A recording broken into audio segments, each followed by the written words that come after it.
সম্মানিত শ্রোতা এবং এদেশের সাধারণ কৃষক, মেহনতি মানুষ, পাশাপাশি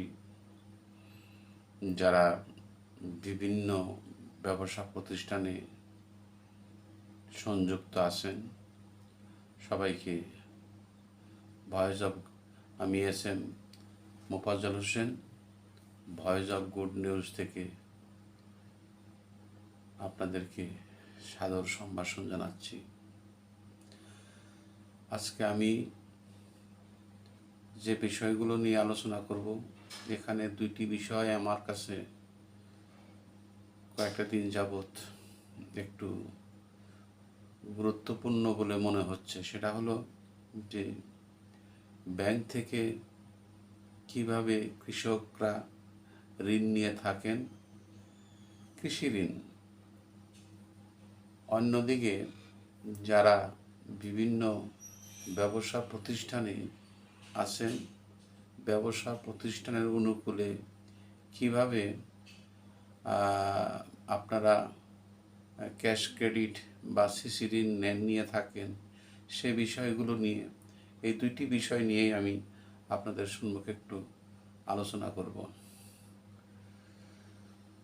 আপনারা একটু মনোযোগ দিয়ে আমার এই আলোচনাটা যদি আপনাদের ভালো লাগে বা যদি কোনো কাজে আসে, তাহলে অবশ্যই কমেন্টের মাধ্যমে আমাকে একটু জানাবেন এবং লাইক শেয়ার করতে ভুলবেন না। অন্যকে দেখানোর সুযোগ সৃষ্টি করে দিবেন। প্রথমেই বলছি, কৃষিকাজে উন্নয়ন ঘটানোর স্বার্থে কৃষক ব্যাংক থেকে কৃষি ঋণ নিয়ে থাকেন। আমাদের দেশের সাধারণ কৃষক ব্যাংক থেকে কৃষি ঋণ কীভাবে উত্তোলন করতে হয় তা অধিকাংশ কৃষক জানেন না। ফলে তাদের ব্যাংকে থেকে কৃষি ঋণ উত্তোলনের ক্ষেত্রে নানা ধরনের জটিলতার সৃষ্টি হয়।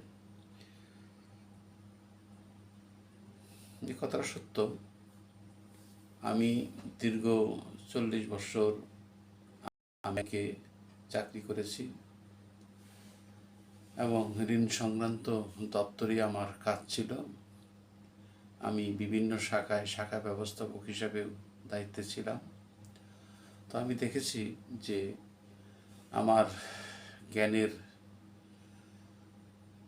মাঝখান থেকে আমি এই কথাগুলো বলছি, যে বিষয়গুলো আপনাদের ভালো লাগবে এবং আপনারা একটু সতর্ক হলে ভালো হয়। কৃষি ঋণ উত্তোলনের ক্ষেত্রে অধিকাংশ সময়ে তাদের দালালের শরণাপন্ন হতে হয়। সহজ শর্তে ঋণ প্রদান করার ক্ষেত্রে তাদেরকে নানা ধরনের শর্তের বেড়াজালে আবদ্ধ হতে হয়। ফলে ঋণ পাওয়া বড়ই কষ্টসাধ্য হয়। দালালরা এক্ষেত্রে ঋণ পাইয়ে দেওয়ার জন্য গোপন সলা পরামর্শ করেন। কথাটা ঠিক। এখন দালালদের অপতৎপরতা একটু কমেছে, তারপরেও গ্রামগঞ্জে বিভিন্ন জায়গায় কিছু কিছু নজির আমরা দেখতে পাই এবং কিছু কিছু কথা আমাদের কানেও আসে। যাই হোক, জমির কাগজপত্র সঠিকতার যাচাই করে অবশেষে সেই কৃষক পরিমিত অঙ্কের ঋণ পেয়ে থাকেন একটি নির্দিষ্ট সময়ের জন্য।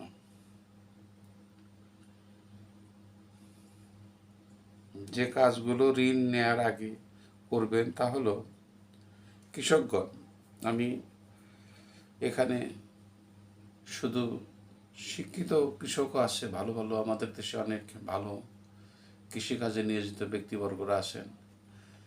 আবার গ্রামের অধিকাংশ মানুষই নিরক্ষর থাকে, তারা অনেক কিছুই জানেন না।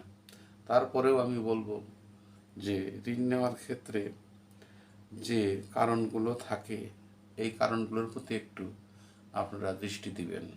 সেটা হলো, 1 নম্বর কারণ হলো, ঋণের বিপরীতে দলিলপত্র সহ অন্যান্য কাগজপত্র মূল কপি ব্যাংকে জমা দিবেন না। প্রয়োজন হলে ওই সমস্ত দলিলপত্রের ফটোকপি ব্যাংকে জমা দিবেন। ঋণ নেওয়ার সময় অবশ্যই ঋণের পাসবই গ্রহণ করবেন, কারণ সেখানে কত টাকা ঋণ নিলেন তা উল্লেখ থাকে এবং ঋণ পরিশোধের শর্তাবলী, সময় এবং অন্যান্য বিষয়গুলি লেখা থাকে। আপনার নামে 20,000 টাকা হলো না 30,000 টাকা হলো না 50 হলো না 60 হলো, এই বিষয়টা পাসবইয়ের মধ্যে সুন্দর করে কর্মকর্তারা লিখে দেন এবং সেই ঋণটা ব্যক্তিগত হিসাব খোলার মাধ্যমে ঋণের টাকা চেক দ্বারা উত্তোলন করবেন। ঋণের টাকাটা কখনো নগদ হাতে না নেওয়াই ভালো। আপনার একটা ব্যক্তিগত ব্যাংক হিসাব থাকবে, সেই হিসাবে ঋণের টাকাটা সেখানে স্থানান্তর করবেন। আপনি সেই টাকা চেকের মাধ্যমে আপনি উঠিয়ে আনতে পারবেন। 4 নম্বর কারণ হলো, আপনি ঋণ হাতে পেলেন কত টাকা আর ঋণের পাসবইতে লেখা কত টাকা মিলিয়ে নেবেন। আপনার নামে কৃষি ঋণ মঞ্জুরি হলো কত আর আপনি পেলেন কত, তা মিলিয়ে ব্যাংক থেকে চলে আসবেন। মেয়াদ শেষের আগেই ঋণটি পরিশোধের চেষ্টায় থাকবেন। হ্যাঁ, মেয়াদ শেষের আগেই আপনারা ফসল ঘরে ওঠানোর পর আপনারা ব্যাংকের এই টাকা সময় মতো পরিশোধ করলে সুদেরও একটু আপনারা কিছু পাবেন, শর্তাবলী কিছু শিথিলযোগ্য আছে। আমি মনে করি যাদের সামর্থ্য আছে তাদের ঋণ না করাই এক্ষেত্রে সবচেয়ে ভালো। এটা হলো আমি কৃষক ভাইদের বা আমাদের কৃষি কাজে যারা নিয়োজিত যে সমস্ত ভাইরা ব্যাংক থেকে কৃষি ঋণ নিতে চান, নিতে গেলে কী কী করণীয়, কীভাবে ঋণটা পেতে পারেন, সেই বিষয়ে আমি কিছু আলোকপাত করলাম। আশা করি আপনাদের বিষয়টা ভালো লাগবে। এবং এখানে এরপর আসা যাক ব্যবসা প্রতিষ্ঠানের ক্ষেত্রে। বড় বড় ব্যবসা প্রতিষ্ঠান যারা চালাচ্ছেন তাদের অর্থের অনেক প্রয়োজন পড়ে, ফলে তারা ব্যাংক থেকে সহযোগিতা নিয়ে থাকেন, বিভিন্ন আর্থিক প্রতিষ্ঠান থেকে নিয়ে থাকেন। এক্ষেত্রে আমি শুধুমাত্র ক্যাশ ক্রেডিট বা সিসি ঋণ যারা গ্রহণ করেন সেই ভাইদের উদ্দেশ্যে আমি 2-4টি কথা বলবো। ব্যবসায়ীরা সাধারণত শিক্ষিত হয়ে থাকেন। ব্যাংক তাদেরকে লক্ষ লক্ষ টাকা ব্যবসার বিপরীতে ঋণ দিয়ে থাকেন। তাদের উদ্দেশ্যে আমার বেশি কিছু বলার নেই, কারণ এই ঋণগুলোর বিপরীতে ব্যাংক সঠিকভাবে জামানত নির্ধারণ করে নিয়ে ব্যাংক ঋণ দিয়ে থাকেন। এই ঋণগুলো সাধারণত বিভিন্ন শর্তে গ্রাহকদেরকে দিয়ে থাকেন, যা গ্রাহকগণ মঞ্জুরিপত্রের শর্তাবলী পড়েন না পড়েই মঞ্জুরিপত্রের কপিতে স্বাক্ষর করে দেন, যাকে বলে লেটার অফ অ্যাকসেপ্টেন্স, ঋণ গ্রহণের সম্মতিপত্র।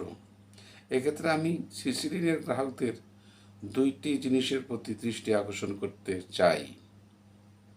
বিষয়গুলোর প্রতি আপনারা যেহেতু শিক্ষিত জনগোষ্ঠীর মধ্যে ব্যবসা বাণিজ্য করে আসতেছেন, বড় বড় ব্যবসা বাণিজ্য করে আসতেছেন, আপনারা ব্যাংকের লেনদেন সম্পর্কে আমার চাইতেও আপনারা বেশ ভালো জানেন এবং বুঝেন। তারপরেও আমি যে কথাগুলো বলবো, আমার সময় আমি যতটুকু বুঝতে পেরেছি, সাধারণ ব্যবসায়ীরা অনেক সময় অনেক কিছু না জেনেই স্বাক্ষর করে দেন। এটা ঠিক না। এখানে আমি বলবো, আপনার প্রতিষ্ঠানের বিপরীতে মঞ্জুরিকৃত ঋণের একটি মঞ্জুরি পত্রের কপি আপনি সংগ্রহ করবেন, অথবা কি কি শর্তে আপনি ঋণ গ্রহণ করতে যাচ্ছেন তার একটি কপি সংগ্রহ করবেন। 2 নম্বর হলো, আপনার প্রতিষ্ঠানের বিপরীতে ঋণ মঞ্জুরির ফলে বীমা করতে হবে। সেই বীমার ডুপ্লিকেট কভার নোট আপনি নিয়ে রাখবেন। বিষয়টা হলো যে মঞ্জুরি পত্রে ধরুন আপনার নামে 20 লক্ষ টাকা, 30 লক্ষ টাকা, 50 লক্ষ টাকা ঋণ মঞ্জুরি লিমিট মঞ্জুরি হয়ে আসলো। আপনাকে ব্যাংক জানালো, আপনি আসলেন, আপনাকে প্রয়োজনীয় কাগজপত্রের মধ্যে স্বাক্ষর করতে বললো, তা আপনি মঞ্জুরি পত্রের কাগজেও আপনি স্বাক্ষর করলেন। তবে ব্যাংক আপনাকে একটা লেটার দেওয়ার একটা বিধান চালু আছে, এটা অধিকাংশ ক্ষেত্রেই দেওয়া হয় না। কিন্তু আপনি বিষয়টা জেনে বুঝে মঞ্জুরিপত্রের যে শর্তগুলো আছে আপনি তার একটা কপি অবশ্যই সংগ্রহ করে বাসায় নীরবে পড়বেন এবং জানবেন। আর দ্বিতীয় প্রশ্নটা হলো যে ঋণের বিপরীতে আপনি 50 লক্ষ টাকায় ঋণ নেন, 60 লক্ষ টাকা নেন, 1 কোটি টাকায় নেন, ঋণের বিপরীতে আপনার বিমা করতে হবে, 10% বর্ধিত বিমা করতে হবে। সেই বিমাটা এরকম একটা পর্যায়ে বিমাটা কেন করতে হবে, বিমা আপনি কেন করবেন? বিমাটা আপনি করবেন এই জন্য যে পত্রে কি কি ঝুঁকি লিপিবদ্ধ থাকে তা আপনি নাও জেনে থাকতে পারেন। হঠাৎ যদি আপনার ব্যবসা প্রতিষ্ঠানে চুরি হয়, বন্যায় ক্ষতিগ্রস্ত হয়, অথবা আগুন লেগে সব পুড়ে যায়, সেই ক্ষেত্রে আপনার বিমার কভার নোট কাজে আসবে। আপনি ক্ষতিপূরণ বাবদ বিমা প্রতিষ্ঠানের নিকট দাবি পেশ করতে পারবেন এবং ক্ষতিপূরণ বাবদ যে অর্থ আপনি পাবেন তা দিয়ে অনায়াসে ব্যাংক ঋণের টাকা সুদসহ পরিশোধ করতে পারবেন। বিষয়টি অত্যন্ত গুরুত্বপূর্ণ। বিমার cover note, duplicate cover note আপনার জন্য ইস্যু হয়।